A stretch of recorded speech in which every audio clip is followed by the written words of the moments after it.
Umalingaw-ngaw sa auditorium na ito sa Pulupandan, Negros Occidental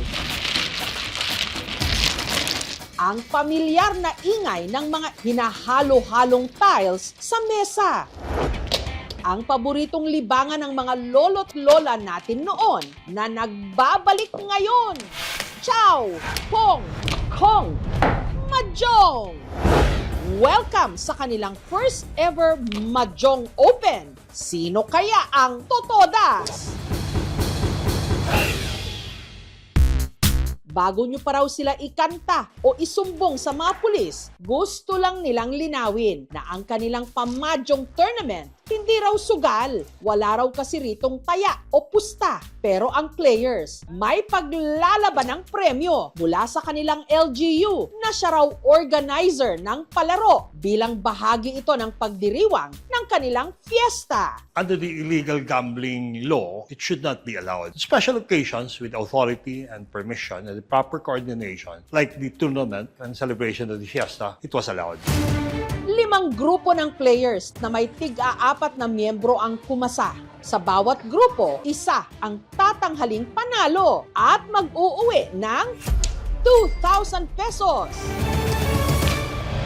Ang mahjong nilalaro ng 4 na manlalaro gamit ang 144 tiles na may iba't ibang simbolo at numero. Every player, gagawa sila ng kanilang wall para every player mayroon silang 16 tiles.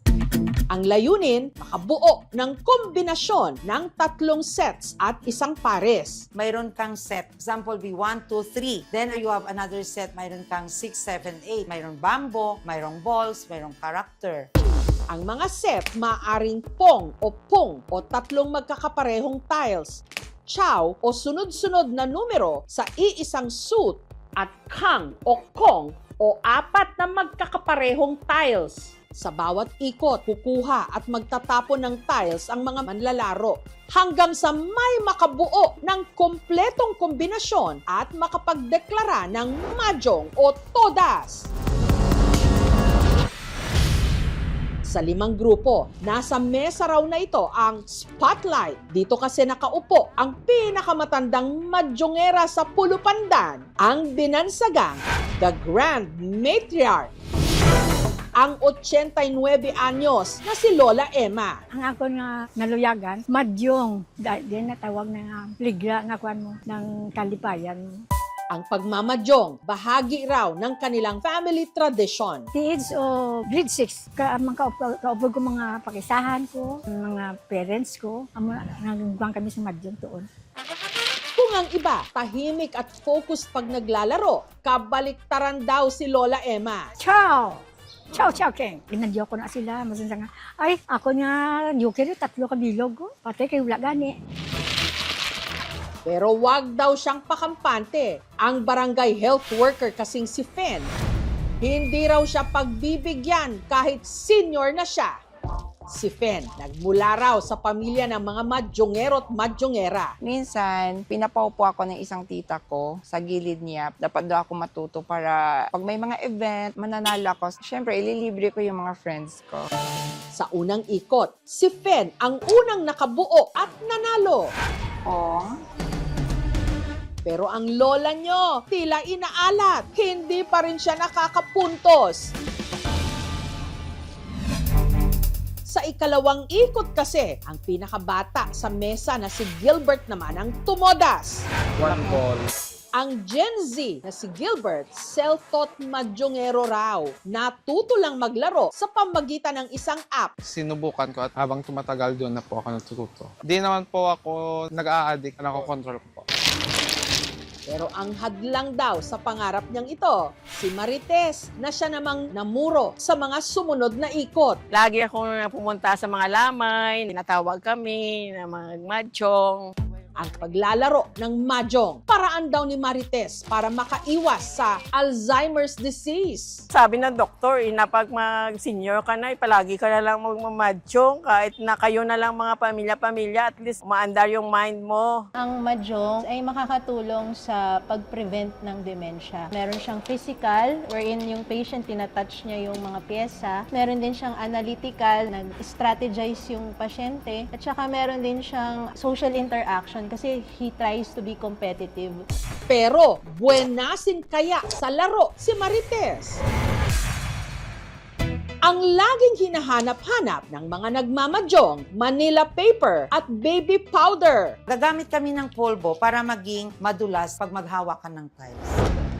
Pero ang mag-aamang Oliver, Adonis at Ivy mula Mandaluyong, hindi na raw kailangan nito.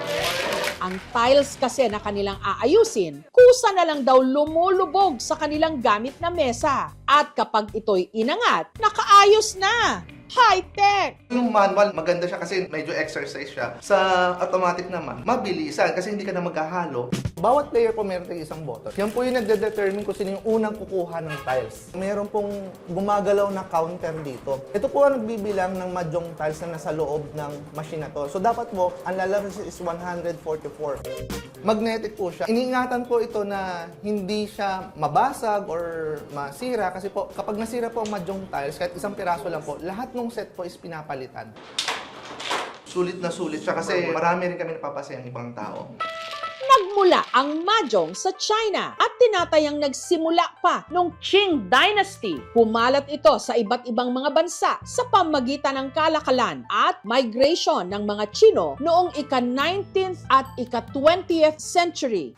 Sa Pilipinas, ipinakilala ito ng mga Chinong nanirahan sa mga komunidad gaya ng Binondo at kalaunan, naging bahagi na rin ng lokal na kultura at mga pagtitipon. The game itself is very interesting. More interesting than the cards. It's something unique.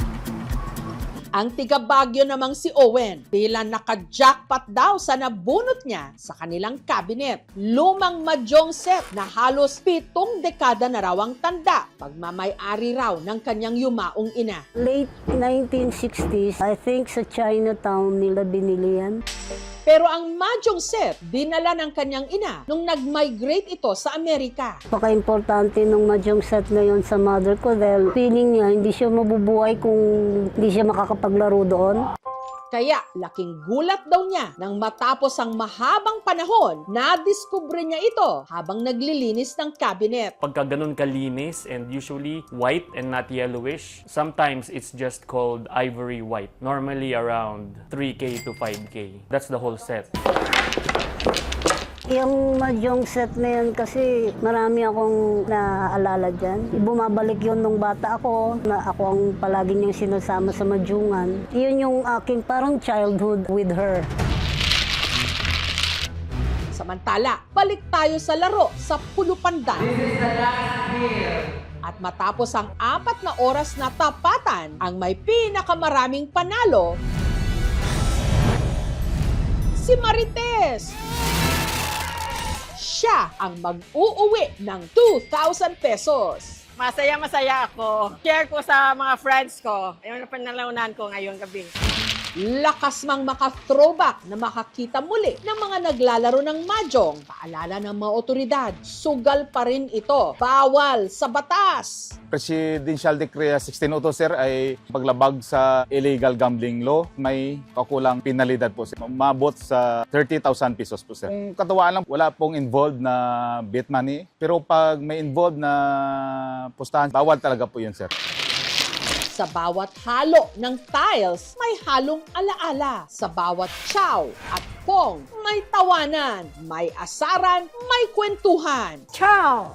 Ciao, ciao, King! At sa Pulupandan, patunay na kahit ang lumang libangan, pwedeng bumalik at muling mag-ingay!